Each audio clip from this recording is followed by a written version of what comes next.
qayna va qaynotasi bilan tortishib, ularga ozor berib, ularni gapiga kirmasdan yurgan kelinlarga bir gap. Men hozir qabristondaman, muhtarama kelinlar. Ko'p aytdik. O qaynotangizni hurmat qiling, gapiga kiring, xo'p deb turing. Siz ham bir kun emas bir kun qayna bo'lasiz.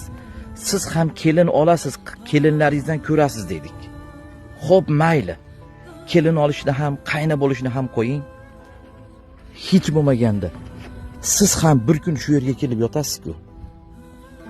Siz ham shu joyga kelib yotasiz. Siz ham olamda o'tasiz. Qayningizga, qaynotangizga qilgan xizmatingizni keliningizdan, bolangizdan ko'rmasangiz ham hech yo'q mana shu yerda ko'rasiz-ku, hech yo'q shu yerda foydasi bo'ladi-yu.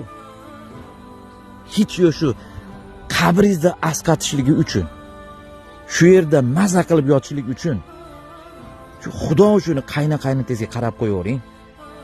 Xudo uchun xo'p deb qo'ying. Shular bilan tortishmang. Hech yo'q mana shu qabringizda foydasi bo'ladi.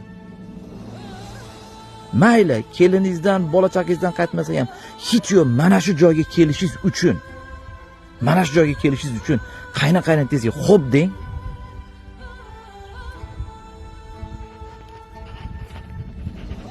Bu videoni qaynotasi bilan doim tortishib, urushib, ularga ozor berib yurgan bitta gapdan qolmaydigan kelinlarga jo'natib qo'ying.